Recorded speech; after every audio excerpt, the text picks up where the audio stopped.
Hello உறவுகளே, நம்மளுடைய interesting ஸ்டோரியான மண்வாசனையோடைய episode 2 பாக்குறதுக்கு வாங்க எல்லாரும் என்னோட.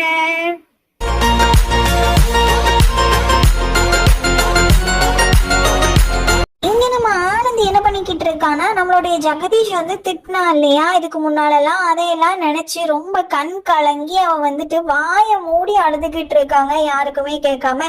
அடுத்த நாளே ஜெகதீஷ் ஊருக்கு கிளம்பிடுறான். அப்பவுமே ஆனந்தி அழுதுகிட்டு இருக்கா, நீ எப்போ திரும்ப வருவேன்ட்டு. சும்மா அழுது சீன் போட்டுட்டு இருக்காத, உங்ககிட்ட இருக்கிறதே எனக்கு தலைவலி, எப்படா போவோன்னு இருக்குன்னு சொன்னோட இவன் ரொம்ப ரொம்ப கதறி அழுகுறாங்க.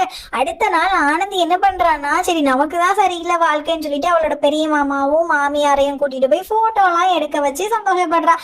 இங்க ஆனா ஜெகதீஷ் என்ன பண்றான், அவனுடைய கள்ளக்காதலிய கூட்டிட்டு ஒரு நல்ல ஒரு அழகான ஒரு பீச்சை கொண்டு காமிக்கிறான். இவளுக்கு அதை பார்த்தோன்னு ரொம்ப சந்தோஷமா இருக்கு, அழகா இருக்கிற அந்த பிளேஸ்ன்னு சொல்லிட்டு படார்னு கெட்டி பிடிச்சிடுறாங்க. என்ன நினைச்சாலோ தெரியல, இவனுமே அப்படியே அவளை கெட்டி பிடிச்சிட்டு பாத்துட்டு இருக்கான். இவன் உடனே படாரு எதை நினைச்சு பாக்குறான், என்னன்னா இந்த இடத்துலதான் அவள் அதாவது ஆனந்தி கூட இருந்திருப்பான்.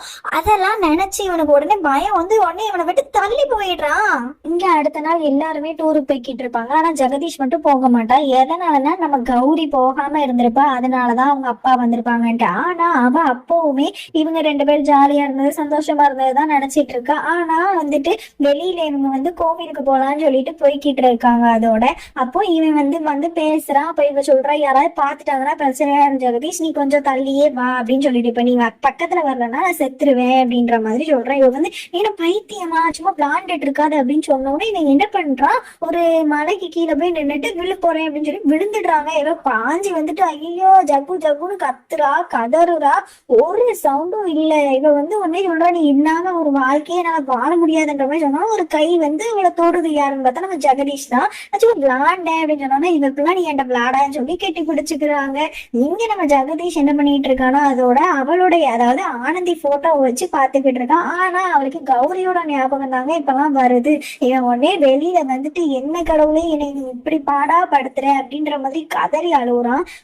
இங்க காலையில தான் காட்டுறாங்க. காலையில வந்தவன கௌரி என்ன பண்றான்னா, நேத்துல இருந்து உனக்கு போன் போட்டுட்டு இருக்கேன், எதுக்கு எடுக்க மாட்டேற, எதுக்கு என்கிட்ட கிளாஸ்லயுமே பேச மாட்டேற அப்படின்னு கேக்குறான். இவன் அதெல்லாம் ஒன்னும் செட் ஆகாது, இனிமே ஒன்னும் செட் ஆகாது, வேண்டாம் வேண்டாம், என்ன செட் ஆகாது, ஒழுங்கா சொல்லு வாயை திறந்து அப்படின்னு கேக்குறா. உடனே அவன் ஒண்ணுமே சொல்லாம படப்பட அங்கிருந்து போயிடுறான். இவளுமே அழுதுட்டு இருக்கா. இவன் காலையிலேயே போன் வருது. எங்க இருந்து பாத்தீங்கன்னா அவனோட வீட்டுல இருந்து எல்லாரும் போன் போட்டு ஹாப்பி பர்த்டே அப்படின்னு சொல்றாங்க. இவன் ஒரு பிளான் போடுறான், இன்னைக்கு நம்ம ப்ரொபோஸ் பண்ணிடுவோம் கௌரி கிட்ட அப்படின்னு சொல்லிட்டு இவன் பாய்ஸ் ஹாஸ்டல்ல இருந்து வெளியில வரும்போதே அவளுடைய ஞாபகத்திலேயே தான் வரான், இன்னைக்கு நம்ம எப்படியா ப்ரொபோஸ் பண்ணிடணும்ட்டு. அவளுமே எங்க இருந்து வந்துகிட்டு இருக்கா, இவனுமே வந்துகிட்டு இருக்கான். திடீர்னு ஒரு சவுண்டு, என்னன்னு பார்த்தா ஜக்குன்னு கூப்பிடுறாங்க நம்ம ஆனந்தி. என்னடா இது, இவ எதுக்கிட்ட இங்க வந்தா அப்படின்னு மூஞ்சி இவனுக்கு செத்து போயிருது. அவ உடனே பொக்கையெல்லாம் கையில தந்துட்டு ஹாப்பி பர்த்டே அப்படின்னு படபடன்னு வந்த கார்லயும் இவளையும் கொண்டு போய் ஏத்திடுறாங்க இந்த ஜக்கு பையன்.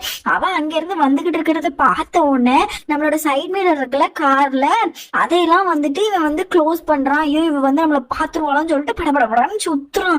அதை எல்லாத்தையுமே நம்மளோட ஆனந்தியுமே பார்த்துக்கிட்டு தான் இருக்கா. உடனே இங்க ஒரு ஹோட்டல் ரூம் புக் பண்ணிருப்பா. அங்கதான் கூட்டிட்டு இடா நான் எவ்வளவு தனியா வந்திருக்கேன் தெரியுமா, அப்புறம் உனக்கு யார் தனியா வர சொன்னா, பட்டிக்காடு உனக்கு அறிவு இருக்கா அப்படின்னு திட்டுறான். உனக்காக தானே வந்தேன் அப்படின்னு சொன்னா, எதுக்கு வந்தேன் நீ, இப்ப பாரு உன்னால எனக்கு இன்னைக்கு ஸ்கூல் கட் ஆக போகுது, காலேஜ் கட் ஆக போகுது, கிளாஸ் கட் ஆக போகுது அப்படி இப்படின்னு அடிக்கிட்டே போய்கிட்டு இருக்கான்.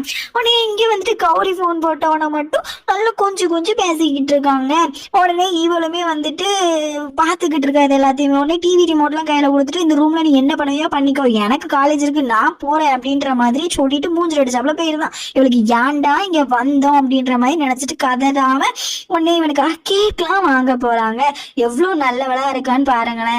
கேக் வாங்கி, பொக்கே வாங்கி, பலூன் வாங்கி, டெக்கரேஷன் எல்லாம் பண்ணி அந்த வீட்டை அழகு போல வச்சிருக்கா. உடனே ஆனா இங்க என்ன ஆகுதுன்னா, இவனுக்கு சர்ப்ரைஸ் விசிட்டா என்ன பண்ணிருப்பானா, இவன் கௌரி கேக் வெட்டிட்டு இருப்பா. இவ போன் போட ஆனந்தி அவன் எடுக்கவே மாட்டா. இவ பயந்துட்டு என்ன பண்ணுவானா, காலேஜுக்கே போயிடுவா, அதாவது அந்த ஹாஸ்டலுக்கே போயிடுவா. அங்க பார்த்தா இவனுக்கு இங்கே கூட கூத்தடிச்சுக்கிட்டு இருப்பான், அதுவும் கௌரி கூட. அதையுமே ஆனந்தி பார்த்துட்டு பேசாம நின்னுகிட்டு இருக்கா. அதை உடனே ஜெகதீஷ் பார்த்தோன்னா ஓடுறான் அவளை பாக்குறதுக்கு. ஒண்ணு இவனுமே என்னடா எங்கடா ஓடுறா அப்படின்னு பார்த்தா அவன் கைய போய் முறுக்குன்னு முறுக்குறாங்க. உனக்கு யாரு இங்க வர சொன்னது பட்டிக்காடு அப்படி இப்படின்னு சொல்றான். இவளுக்கு ஒண்ணுமே புரியல. இவன் வந்துட்டு உனக்கு அறிவே இல்லையா, உன்னை நான் ரூம்ல தான் இருக்க சொன்னேன் அப்படின்னு கையை போட்டு முறுக்குறாங்க. உடனே ஆனந்தியுமே பார்த்துட்டு என்ன எனக்கு கையெல்லாம் பிடிச்சி பேசிட்டு இருக்கான்னு யாருடா அப்படின்னு கேட்டவொடனே நான் அன்னைக்கு சொன்னல வேலைக்கார வீட்டு பொண்ணுன்னு அந்த பொண்ணுதான் அப்படின்னோடனே இவளுமே ஓ அந்த பொண்ணா, இவங்க கிட்ட தானே அவங்க அம்மா கிட்ட பேச போன் பண்ணிருந்தோன்னே இவளுக்கு நெஞ்சே வலி வந்துருதுங்க. சரி வாங்க வாங்க கேக் வெட்டலாம் அப்படின்னு சொல்லிட்டு கூட்டிட்டு போறான். அங்க போய் கேக்குக்கு மெழுகுவர்த்திலாம் வச்சிட்டு இருக்கா. இவ வந்துட்டு அப்படியே பாத்துக்கிட்டு இருக்கா, நீ என்னெல்லாம் பண்ணணுமோ பண்ணுடான்ட்டு. இவனுமே அப்படி திருன்னு முழிக்கிறான். உடனே 2 பேரும் கையை ஒன்னா வச்சுட்டு வெட்டிட்டு இருக்காங்க. இவளுக்கு அப்படி பார்க்க வயிறுலாம் எரியுதுங்க அவளுக்கு. அங்க இவன் என்ன பண்றான்னா வாயில கேக்கி ஊட்டி விட்டுட்டு மூஞ்சிலையும் தேய்ச்சி ஊட்டிட்டு இருக்கா. அதையுமே இவ பார்த்துட்டு ஓ இவ்வளவுக்குள்ள ஆயிப்போச்சா அப்படின்ற மாதிரி. உடனே ராத்திரி ஆயிடுது, அதுதான் காட்டுறாங்க. இங்கே இவன் வந்துட்டு ரூமுக்குள்ள வருவான் பார்த்துக்கோங்க. ரூமுக்குள்ள வந்தோடனே இவ அவ்வளோ டெக்கரேஷன் இவளுக்காக பண்ணிருப்பா. இவ வந்துட்டு அதையெல்லாம் வந்துட்டு என்ன பண்ணன்னு தெரியாம என்ன பண்ணுவானா ஓடி பாத்ரூம்குள்ள போயிருவா. பாத்ரூம்குள்ள போயிட்டு அழுன்னு அழுவாங்க. இவன் பயந்து போய் ஆனந்தி கதவை தொட ஆனந்தி அப்படின்பா.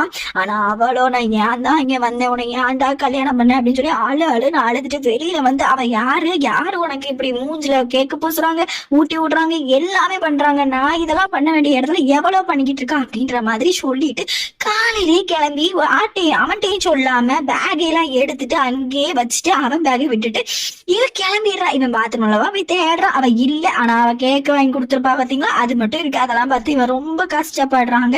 இவன் அவன்கிட்ட கூட சொல்லாம வீட்டுக்கு கிளம்பி வந்துடுறான். ஆனா அவன் அதெல்லாம் கவலைப்படாம காலேஜுக்கே போயிடுறான். இங்க அவன் மாமியார் கேட்கறாங்க என்னமா போனியே சந்தோஷமா இருந்தியானோட ரொம்ப சந்தோஷமா இருந்தோம் அப்படின்னோட அந்த பாட்டியுமே சந்தோஷப்படுறாங்க. சரி நம்ம பிள்ளை நல்லா இருந்திருக்குன்ட்டு. இவன் ஆனா ரூம்ல வந்து படுத்துட்டு அழுதுட்டு தாங்க இருக்கிறா. இங்க உடனே அவளோட சின்ன மாமியார் மட்டும் நோட் பண்ணிட்டு உனக்கு என்ன பிரச்சனை, நீ போயிட்டு வந்ததுல இருந்தே சரியில்லையே அப்படின்னோட டிராவல் டயர்டத்த அப்படின்ற மாதிரி சொல்றா. உடனே உன் மூஞ்சி பார்த்தாலே நான் கண்டுபிடிச்சிருவேன் ஏதோ உனக்கு இருக்கு, நீ ஆனா மறக்கிறல, நீ கண்டுபிடிக்கிறேன் அப்படின்னு சொன்னோன்னே இங்க ஃப்ரெண்டுமே அதே மாதிரி காலேஜுக்கு அதாவது இவ வேலைக்கு போன இடத்துல கேட்கிறா. அவள்கிட்ட ஒண்ணும் சொல்லாம டீச்சர் வந்தோடனே டீச்சரை கட்டி பிடிச்சு அழுதுகிட்டு இருக்கா. அப்ப அவன் ஃப்ரெண்டுகிட்ட கேட்கும்போது ஃப்ரெண்டு சொல்ல என்கிட்டயுமே ஒண்ணுமே சொல்லல டீச்சர் அப்படின்னோட சரி நீ வா அப்படின்னு சொல்லிட்டு தனியா கூட்டிட்டு போய் பேசதான் போறாங்க. இவன் ஃப்ரெண்டுக்கு என்ன நடக்குன்னே தெரியல. அப்ப தனியா கூட்டிட்டு போய் பேசும்போது நம்ம ஆனந்தி வந்து எல்லா பிரச்சனையுமே சொல்றா. இந்த மாதிரிலாம் ஜக்கு பண்ணிட்டான், அவன் எனக்கு எவ்வளவு உண்மையா இருந்தான், என் மேல எவ்வளவு பாசமா இருந்தான், ஆனா இப்ப திட்டுறான் டீச்சர் அப்படின்ற மாதிரி சொன்னோன்னா இப்ப டீச்சருமே சொல்றாங்க அம்மா அவன் வந்து பட்டணத்துல போய் படிச்சுக்கிட்டு இருக்கான். அப்போ அங்கே அவனோட ஃப்ரெண்ட்ஸ் கேர்ள் ஃப்ரெண்ட்ஸ் எல்லாம் இருப்பாங்க இல்லையா, அதனால அவனுக்கு வந்துட்டு சரி எல்லாரும் கூடயும் சமமா பேசிக்கிட்டு இருப்பா, நீ அதெல்லாம் ஒண்ணு நினைக்காதனோட இவளுமே அப்படியா இருக்குமோ அப்படின்னு விட்டுடுறான். இங்க இவன் அந்த கௌரி கூட நல்லா ஜாலியா சந்தோஷமா விளையாண்டுகிட்டு இருக்காங்க. நம்ம ஆனந்தி கவர்மெண்ட் எக்ஸாமுக்கு படிச்சுக்கிட்டு இருப்பா. அதனால அவ அத்தை வந்துட்டு பாதாம் பால் கலக்கி வந்து பிள்ளைக்கு வந்து குடுக்குறா, குடிமா தங்கோன்ட்டு. இங்க வீட்டுல எல்லாருமே சும்மா உட்காந்து பேசிக்கிட்டு இருக்கும்போது நீ எப்படியா கவர்மெண்ட் எக்ஸாம் எல்லாம் பாஸ் ஆகணும், உனக்கு என்ன பிடிச்சிருக்கோ சரி, அத்தை மாமாங்க இத்தனை பேர் இருக்கோம் நல்லா பாத்துக்கோ அப்படின்னு சொல்றாங்க. ஓகே ஃப்ரெண்ட்ஸ், இதோட இந்த வீடியோ க்ளோஸ் பண்ணிக்கலாம். நாளைக்கு எபிசோட்ல பார்க்கலாம். டாடா பாய்.